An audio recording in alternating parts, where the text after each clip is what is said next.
What are you laughing at? What's so funny? I found wig hair on He didn't even say anything funny yet. No, Is he that funny? I found wig Jimmy hair. Shubert that funny? She can't get over the fact that she found the wig hair on you, bro.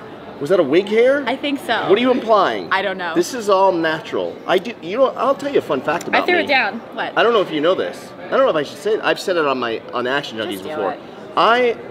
I'm gonna be 50 next year, Jimmy. Yeah, good for you. So the hair is all me. Wow.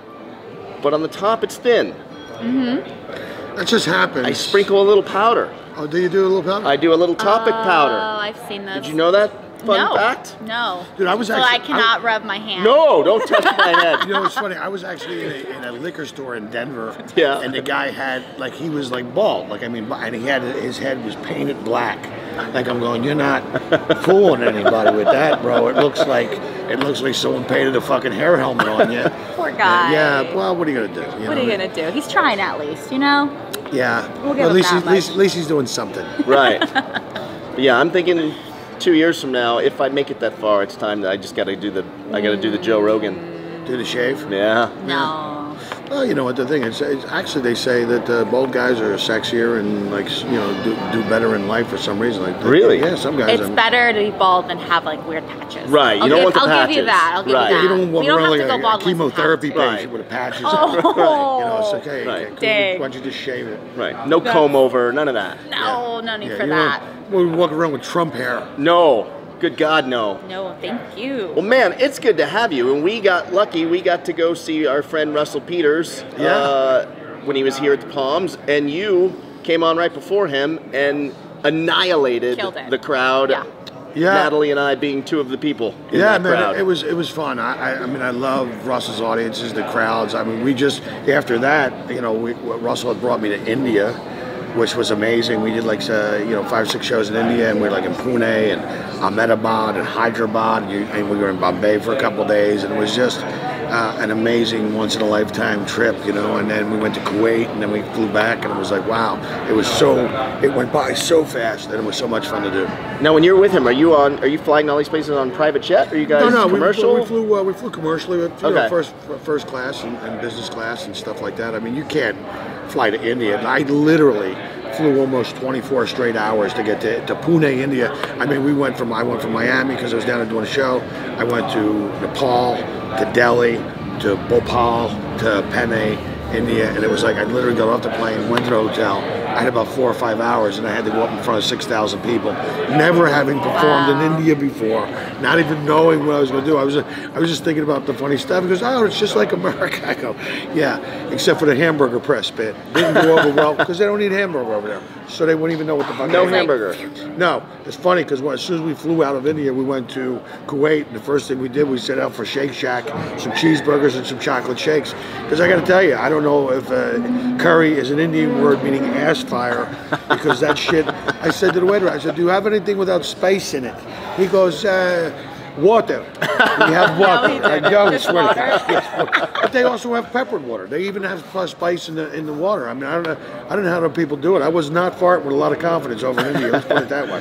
And they're not even sweating over there, are they? Well, no, but it's food is amazing. It's unbelievable. You go to these hotels, and they do this giant breakfast spread, everything you can imagine.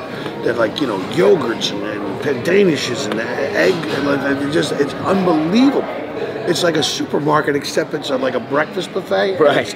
It's a fruits and dried fruits and nuts and Indian food and an American version of it. Obviously, there was no bacon in Kuwait. No bacon, no booze. Muslims said, it was veal bacon, and it wasn't like regular bacon. But they don't eat. I don't know. A lot of people know they don't eat bacon over in the Middle East. It's not like a thing. They don't dig on swine. They don't dig on swine, man. Okay.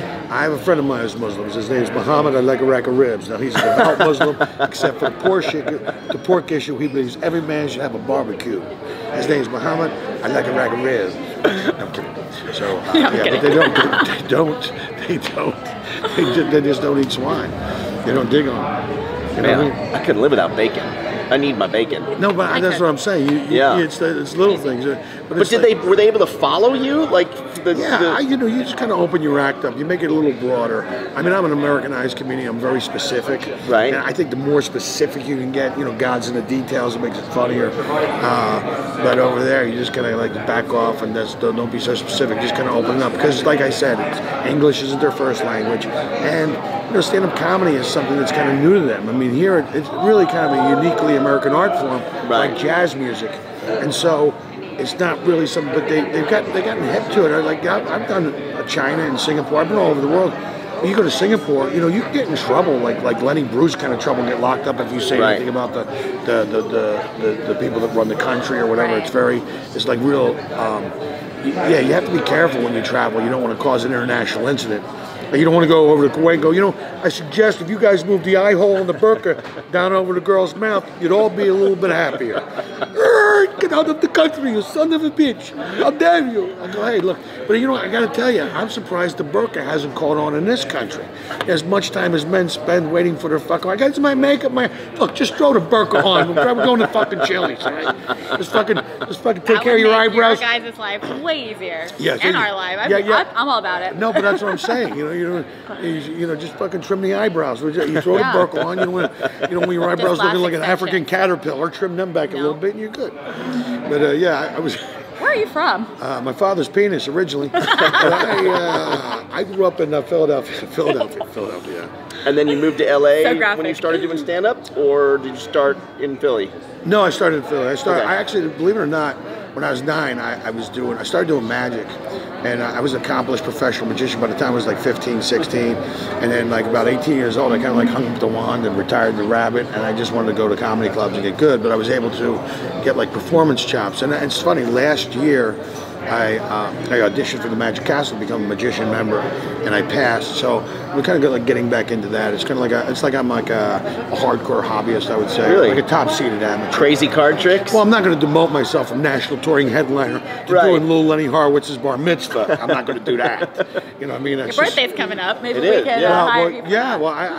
I do adult close-up magic. In fact, I want to call my show Angry Magic. Angry Magic. You saw my stand-up, yeah. Angry Magic. It's a special kind of, like, it's just, I'm not doing fucking kid shows. I'm talking to adult, fucking dirty, close-up magic. You know what I mean?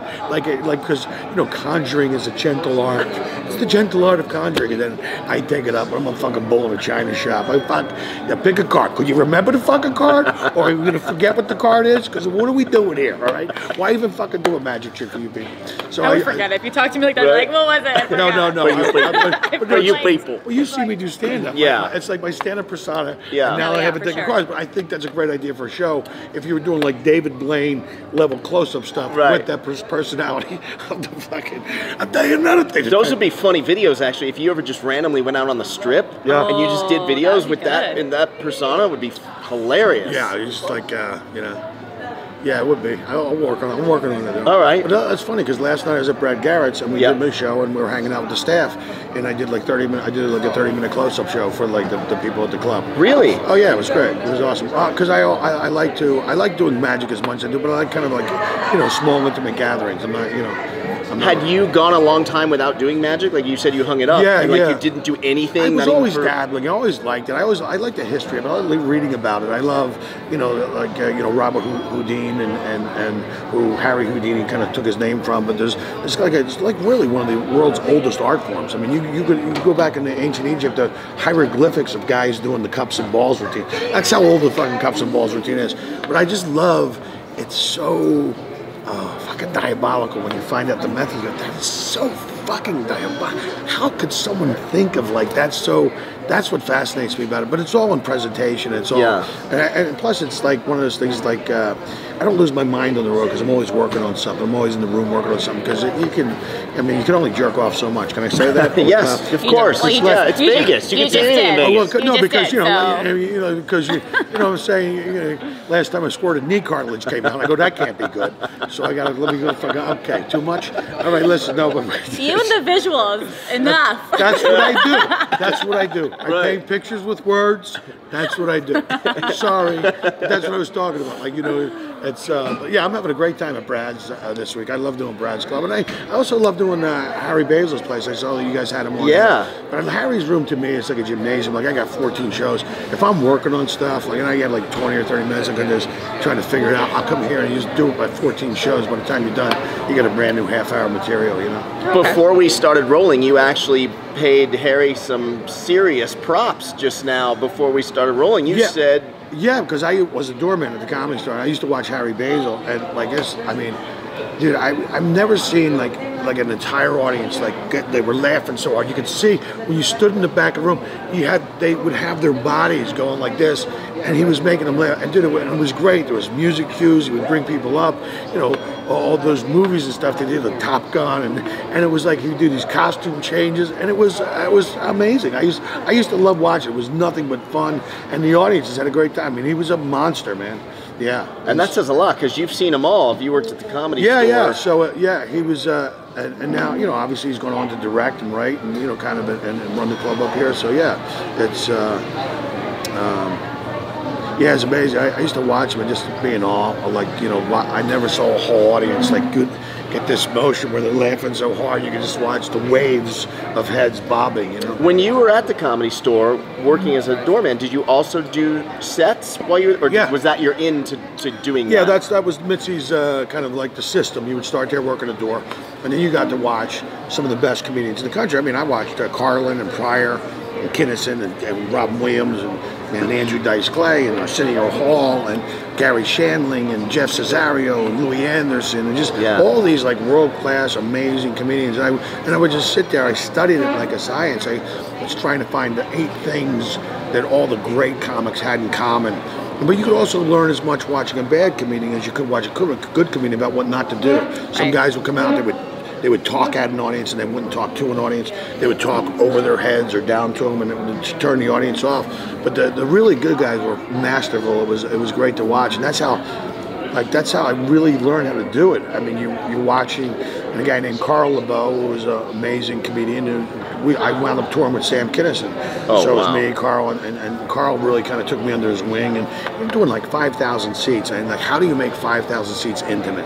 And so you had to perform the joke. You had to be the whole joke. You had to, like, you know, make it bigger so they could get it, you know. And so that's really kind of when I was touring with Kinison, really formed my kind of persona and found my voice. Was like, you know, and now that's why I say, you know, like doing those shows with Russell. It's like I love crowds like that. I love a big audience, you know. I was going to ask you, do you find the bigger audiences are easier than the Comedy Store in the smaller room?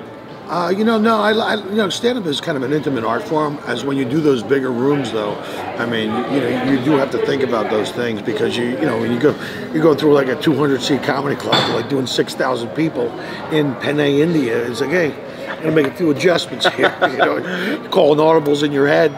You know, you're going, I could do this, you know. So, yeah, and then once it was in the culture, you start noticing things, you start coming up with stuff on your own, and then you start making fun of their culture or making fun of you in their culture. Like, yeah, I didn't realize that, you know, they didn't eat hamburger meat. I would have made myself, sorry, I'm an idiot foreigner visiting your country. I don't know that you people don't eat hamburger meat. The cow is sacred, my friend. We do not eat the cow. All right, thanks for the heads up. No, but I love it, man. I love making people laugh more than anything. That's my favorite thing to do. And you're at Brad Garrett's this week. Yeah, we're and then you rattled off your schedule again before we were on. Your schedule's crazy coming up. Yeah, you know, it's you know, kind of, it's good. The holidays are going to be here, so it's as you know, as busy as I want it to be. I'm going to go spend some time with my family. I'm going to see my mom and dad, go see my nieces and my nephews, and go recharge my battery a little bit. And I'm doing the Stress Factory in New Brunswick, New Jersey for New Year's Eve with Eleanor Kerrigan. And then I'm going to fly out to Vancouver. I'm doing a week out there. It's just nonstop, man. Life out of a suitcase. What's your favorite place to perform? Is there one? That's a good question. You know, you know what I like about Vegas? What I like about Vegas is everybody comes from all over. Yeah. So you really get a good gauge of, like, if I was doing a TV set, I would come to Vegas and work on it, because then you get a good gauge of what would work and what didn't work. It's funny because if you just do New York and LA, you have no idea what the middle of the country likes.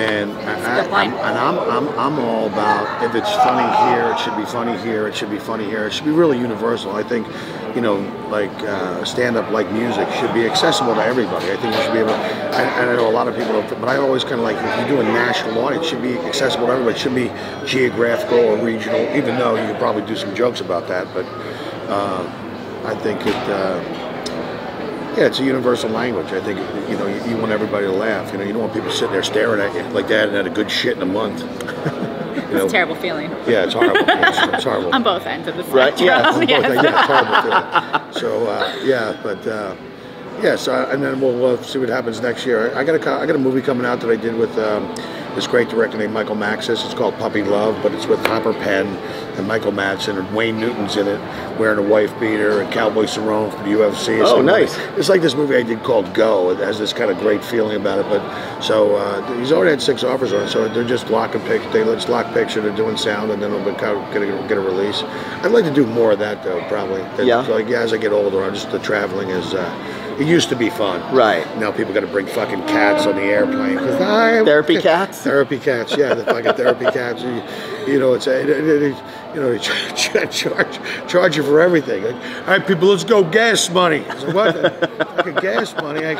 Jesus, yeah, it's a new thing we're doing called fuck the customer. Let's go. Gas money, we don't land this bitch. I know, it's just weird, though. It's like, it used to be fun traveling. Now it's like, you know, it's like a full-time job, like everything. It's social media, like everything. It's like, you know, it's... I fucking hate social media. I have this love-hate relationship with it. You know?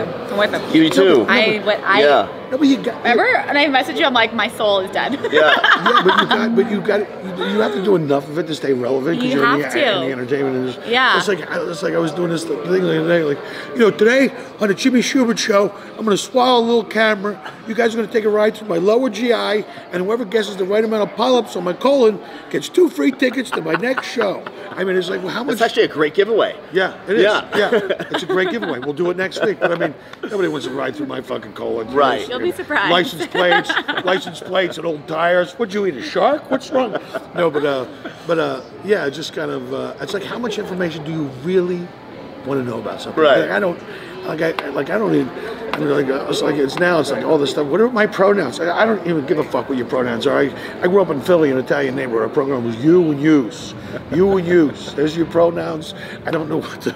I mean, I can't keep track. I can barely remember my password. I'm not gonna fucking worry about what your fucking pronouns are. For God's sake, everybody goes, you know, Caitlyn was so brave. Caitlyn Jenner was so brave. I go, no, she wasn't. All she really did was make her eulogy awkward. You know. Look, I knew Bruce for 66 years. He was a hell of a guy. I only knew Caitlyn for 12, and she was a real twat. Anyway, may they both rest in peace. You know what I mean? I mean, that's oh my God, my face is starting to hurt again. I'm having flashbacks when we saw him. Speaking of which, we're going to come see you tomorrow night at Garrett's Comedy Club. Yes, MGM. Thank you for the invite. Yeah, and you wear something tight, all right? I'll try. I'll try to wear something tighter. Because when I go on stage, I don't wear any underwear, which probably explains the dandruff on my shoes. Anyway, tomorrow night. The visuals. Jimmy Shubert. I paint pictures with blood. I love it. When do you see my show? You'll be laughing. So horrible. Jimmy Shubert, we're done. Thank you for stopping by the Vegas Junkeez today. Really nice meeting you guys. I don't know what that transition even looks like, Ty, but Jimmy Shubert's gone, and now we've replaced him with a much better looking guest. No offense, Jimmy. Yeah. None taken, right? Yeah. None. No. Stephanie Vino. Hi. Hi. I like cracking. Stephanie is a product of me sliding into the DMs, Nat. Oh. Just a couple days ago. Sorry. Sometimes I read them. Yeah, amazing, right? There you go. And it's probably nice to have a non-creepy one. Oh yeah. Yeah. There's non-creepers. There's, Yeah. you've got some, but it's a world. So, we'll talk about you in a moment, but you just said... I just brought up something. Yeah. So now someone hacked into your phone? Come on, Nat. So what happened was, I did this gig in Miami, so I was trying to shorten the routine that was 4 minutes long into a minute. So I was editing the video, and I downloaded this new app, and I didn't read the terms and conditions because who really does that? I was like, yeah, whatever, I just want to edit my videos. While I was doing that, I started getting random text messages from people, but not like, hey, what's up? It was and to respond to a question I never asked. Really? And I was like, oh shit, what's going on? So I got that from 3 different people. And then they would get a text from me, but I wouldn't get the reply. So we were having a conversation without having a conversation. I text my boyfriend, "Happy Valentine's Day, love bug." Whoa. But I didn't. Yeah. So I was like, crap. My friend's like, I think you got hacked. The new app that I downloaded. So UCut. Do not download. Don't download app UCut. because that has a virus. So I deleted it and then restarted my phone. And everything was okay? I mean, nobody else has replied saying like, what are you talking about? So if you get a creepy message from me that has nothing to do with anything, my apologies. Oh my gosh, that's so crazy. I didn't think it could happen. I freaked out because your phone is like, yeah, that's insane, especially right now. It's more valuable than your laptop or anything else. So I was like, crap. There's some pictures in there. Who knows? Right. Yeah. Right. I got a little nervous. I deleted. I did. I deleted like my Venmo. I got all. Were you worried about that? that? Those videos? I was a little. Mm-hmm. Anyway, so that's what happened last night. Hashtag naughty Natalini. Yeah, there you go. Oh gosh. My apologies for the randomness if you get anything. My apologies. So tell us about you. I saw on your Instagram you were a ring girl, you model, you're a photographer. Yeah. Where do I go? Where do we start? Where do I start? Ringo. When were you a ring girl? Was that for boxing? Or? I still do it. I'm a ring girl for WCK Muay Thai. Oh wow. So I drive to LA every month to work for that. Okay. Or San Diego or Ontario, wherever the fights are located. Are you a fan of the sport as well, or yeah? Like you, before you were a ring girl, you were, or since being a ring girl, like you can't help but watch it and become kind of a fan? It's kind of.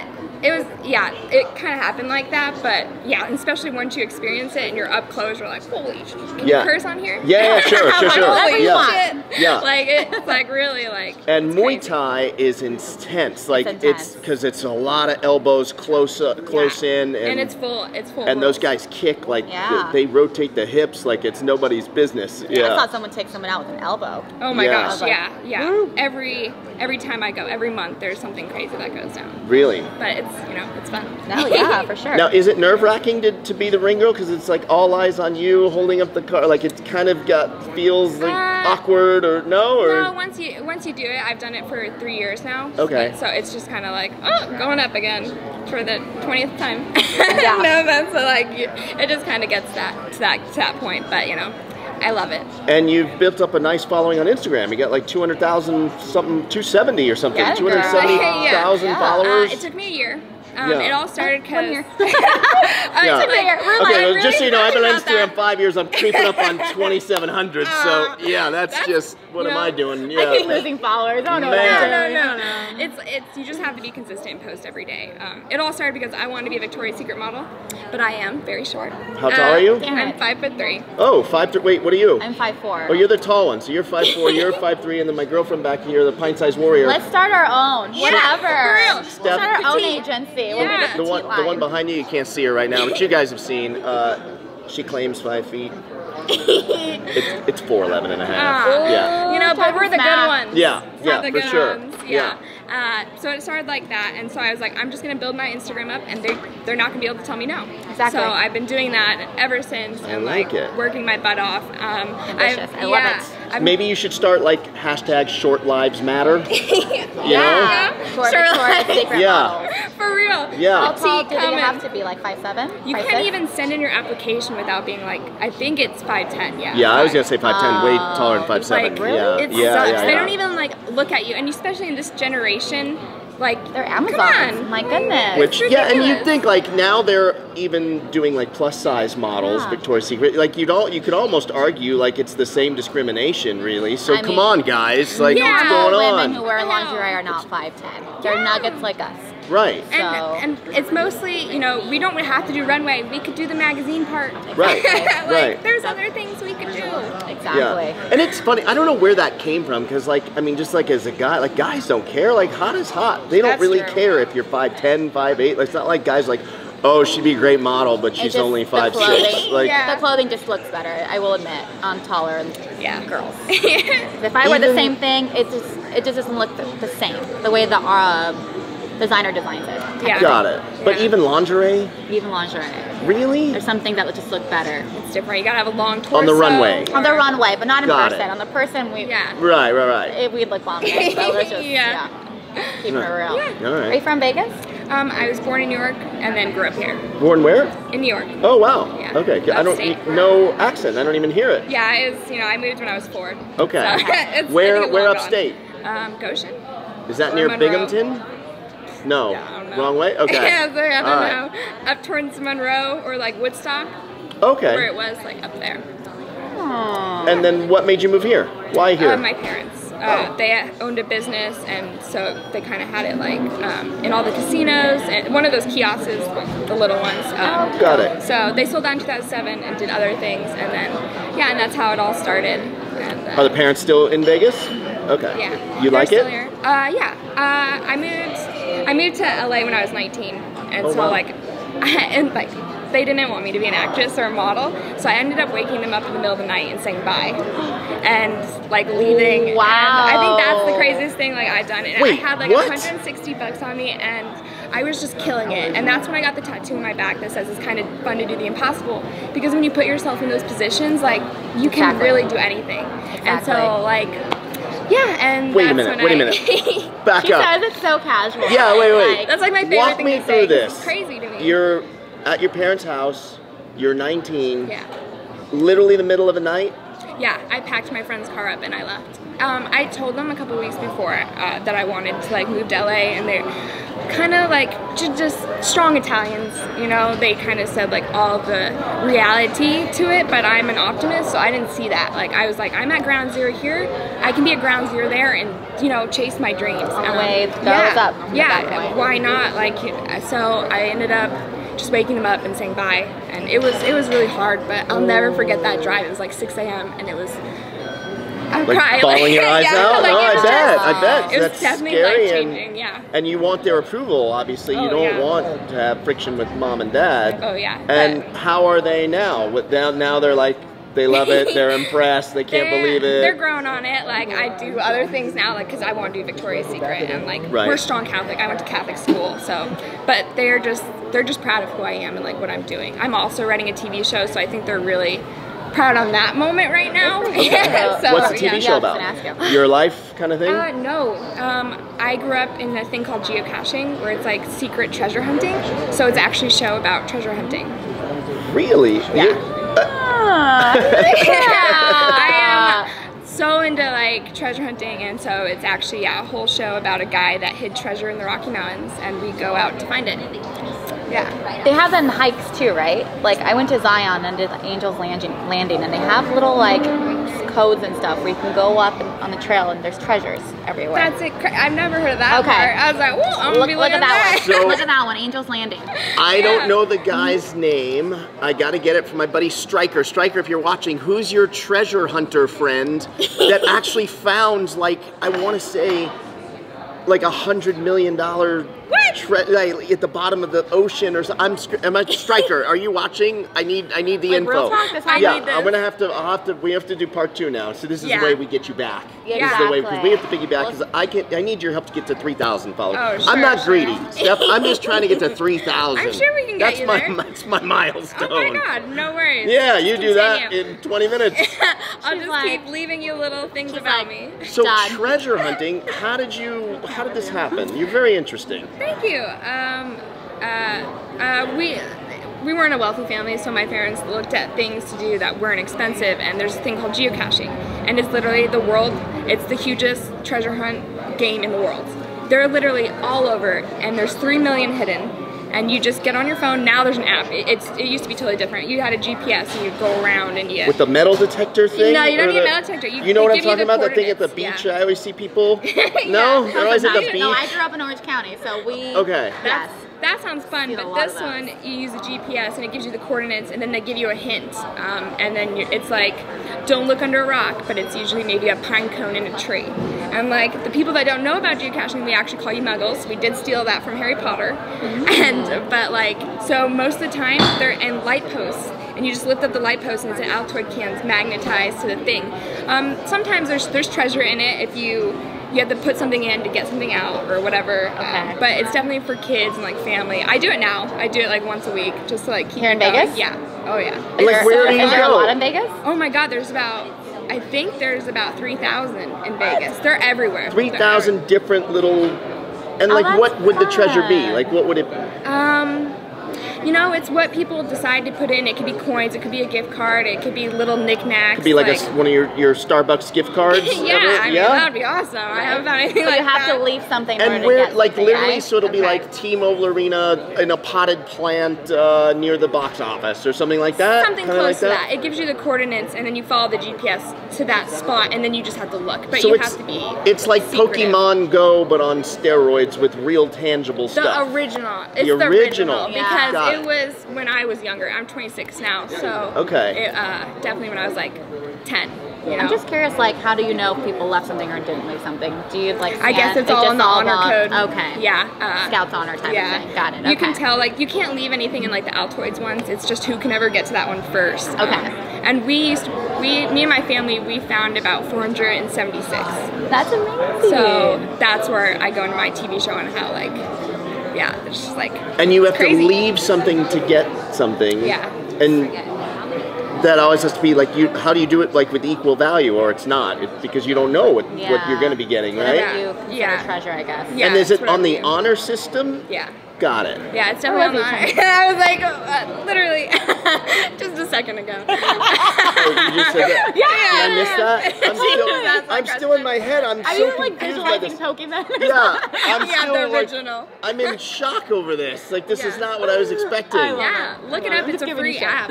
Yeah, whenever you want. It's okay. So people, where can they see your show? Is it like an Instagram? Right now we're working on the Kickstarter. It should be launching in 2020. Okay. Right now we're getting. Right now I'm writing the script. It's not really a script because it's literally going out. And, right. Like, and you'll just put it on like YouTube or something. Organic, no, we're going to like. Yeah, exactly. Or you're trying to get. Yeah, we're trying to go. A&E or Discovery or whatever. History Channel. I want to kind of do it like. I'm saying like Catfish. I want to have a video recorder with my co-host, and I want to go out and I want to, like, meet the locals, talk about who the person was, how he grew up, because he's known as the original Indiana Jones.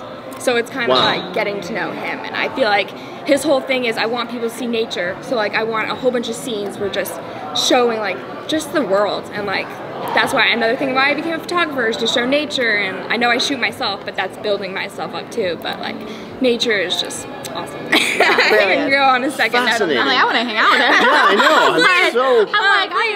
I'm yeah. lounging on. Right? Yes. Yeah. So amazing. Yeah. Awesome. Yeah. Well, wow. Thank you for stopping by the Vegas Junkeez today. No, it's over. It's over. I know. It's over. We're gonna have to have her back. I think we need a full episode with Stephanie. I'll cry. That sounds awesome. All right. So you promised to come back. Come back. Whatever the promise is. Cross my heart. Hope to die. Let's get you back when I have a big following, like 3,000, where I can really help bring you some followers. Where I'm just, I'm just 300 shy. Yeah, we'll share it. You'll get there. 300 and change. I believe in you. Yeah, I'll get there. Get those hashtags going. It's about hashtags. Yeah. Okay. Hashtag I failed. All right. Stephanie Vino. Thanks for stopping by. Bye, y'all. And we are back with Tiffany Masters. Everybody. I feel like magicians. We keep switching our guests. I'm so glad she's here today. Yes. Because we talked sort of about this a couple weeks ago when Adam Hunter was on. And I don't know if what I'm going to say is factually true, but I'm going to give you credit. As far as I'm concerned, what I'm saying is true. Tiffany invented the atmosphere model. You did. 100% in my brain. 2001, maybe, the Palms, which is actually how I first met you. You used to bring girls to the Palms. Well, you put me in the hot seat here. To clubs. And I met you before we started rolling. She was like, we go back since Hang With, when I used to have the Hang With app, which was like 2013 or something like that. But actually, a photographer named John Russo. Do you even remember him? It's okay. There's too many people. See, when you're hot like these two, you meet too many guys. You can't keep them all straight. Well, I think this is true. I think the Rain nightclub days are a total correct. blur. Yeah. So John is a very famous photographer now. He shoots the covers of like GQ, Esquire, like DiCaprio. You name them. We met him at Ghost Bar, if I remember. Okay. Correctly. Is that where I met you? I think so. Yes. At the top of Ghost, right up top. Yeah. And then I got reconnected to you through my buddy Stryker, Ted Stryker. Oh my God. Like in maybe 05. In LA. In LA. And then... Oh, what a blast. Yeah, and then didn't speak to you for a long time and then hang with and now here. But I love we it. had comedian Adam Hunter on a couple weeks ago. We did. And how was I brought up into... So Natalie Because couldn't come. I couldn't come to a show because I had an Atmosphere gig. Right. And then that's where and he Adam tied was us like, all in right atmosphere there. gig? And Yeah. she's like, yeah, it's where they pay girls just to show up. And I was, and then I didn't give her credit on the show time. because I already knew she was coming here. Gotcha. And I was like, oh, I'm going to save that. I love that.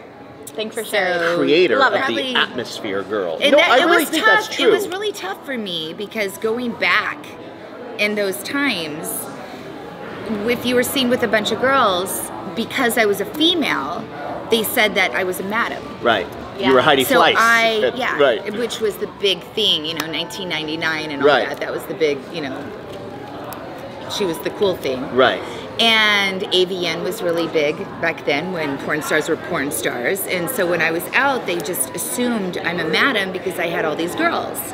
But the truth was we were filming this show, Real World, on MTV. Yep. And we needed a lot of girls upstairs at the Ghost Bar and Thursdays at Rain. And when we were filming that show, that was the background of it all.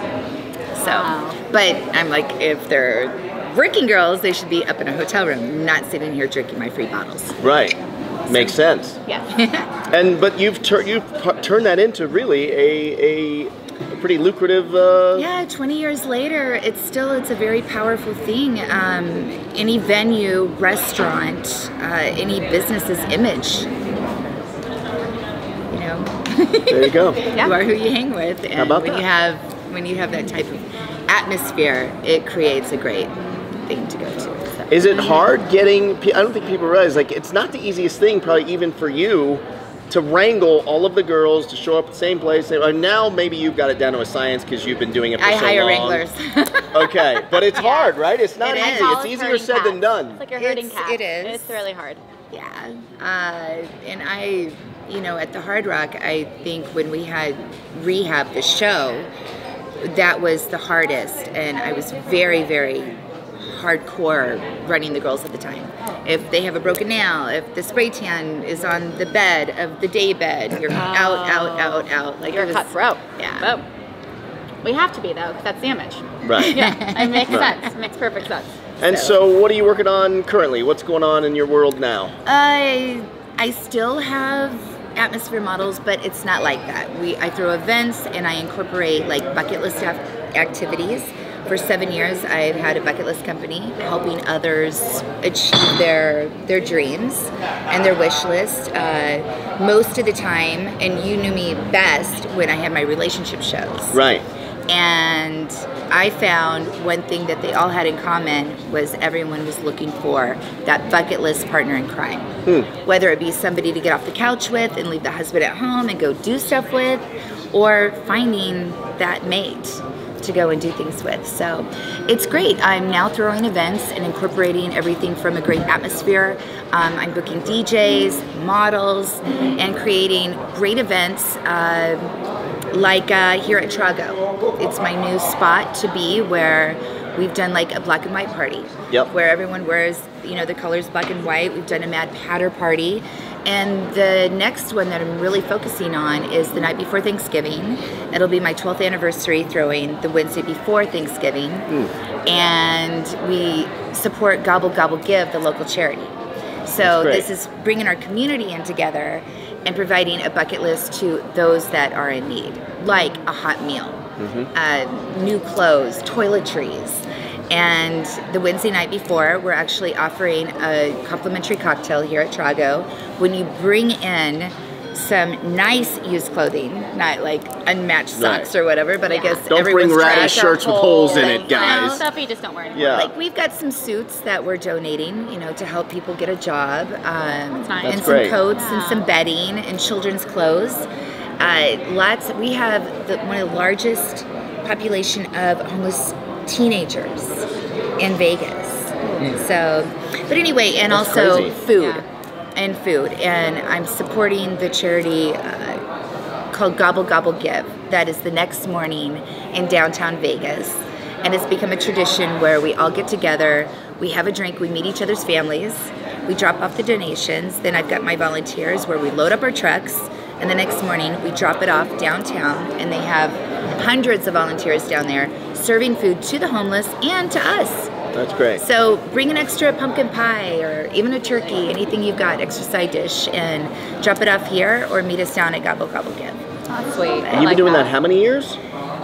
It's been going on for over a decade. Wow. Here. That's great. And I think it's in like 18 cities. So, but Vegas, it's now, it's kind of become our tradition. It's the thing to do before we're very gluttonous in our turkey hopping around town, is to get up early in the morning, go out there. And it's awesome. Last year they had this tent up with people donating their time doing haircuts. Oh, that's wonderful. And really, like, it's solid to see Vegas come together and help this community. Yeah. How long have you lived in Vegas? 20 years. Wow. Where were you before that? Kansas. Kansas? Like Dorothy? Dorothy, What? long way from home. Really? Yeah. How'd you end up here? On my way to California. It's a long story. It's okay. Yeah. Give us the... Read one of my books. I think Okay. I mentioned it in something, so. Yeah, I kind of got my heart broken on my way to California. Ended up in Vegas. Wait, like California was supposed to be the destination, and you didn't quite make it because of the heart, like basically you were moving for a guy, and the guy's somewhere a job around opportunity. Arizona, around Flagstaff, said... No. I got a phone call on those old brick cell phones back in those I had days. that brick, the Motorola brick with the long antenna. Yeah, Yep, I had that brick before Natalie was born. Before turning but around yeah. and going back to Kansas, I got a phone call from Joey D. And Joey D's like, why don't you come to Vegas? How much money do you have on you? And it wasn't much, but it was enough to get to Vegas and stay at a budget suites for a couple days. And the very first night in Vegas, I went to Rum Jungle. And I've heard of this venue. Yeah. Before my time. It was before nightclubs had opened in Las Vegas. Right.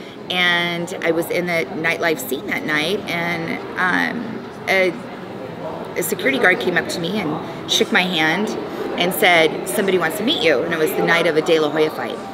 And I was like, oh, no, I'm here with my friends, that called over, and they're like, no, come in here. No, please come in here. And he shows me this black thing in his hand, and it was a black chip. And I was like, what's that? Girl from Kansas, I'm in my 20s, had no idea what that was. Yeah. And he was like, it's $100. I'm like, whoa, to come get, and I went over there and I sat, and I'll never forget, I got a glass of champagne. I've only seen Dom Perignon in the movies. And I sat there and I thought to myself, how much money do I have in my purse? Because I'm gonna have to pay for this.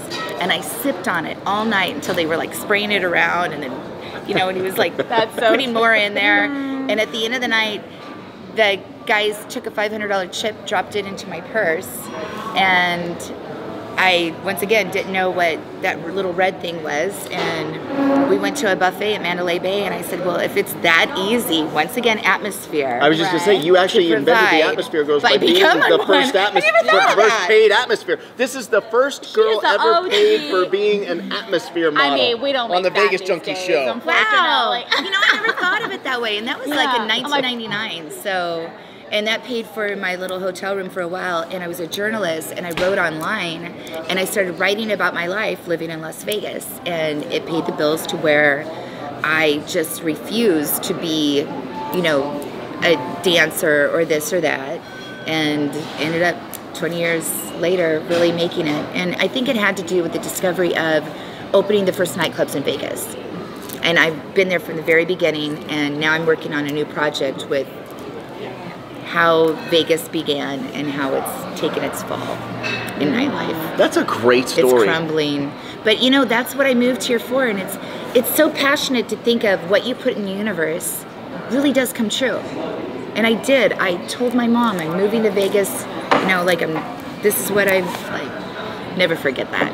Motivation Monday, everybody. Yeah, right. Motivation Monday. Motivation Monday. Yeah. Dang, that's amazing. Yeah, Ty can relate. He's done a tour duty at the Budget Suites, so he's he relates. He relates. I relate. Yeah.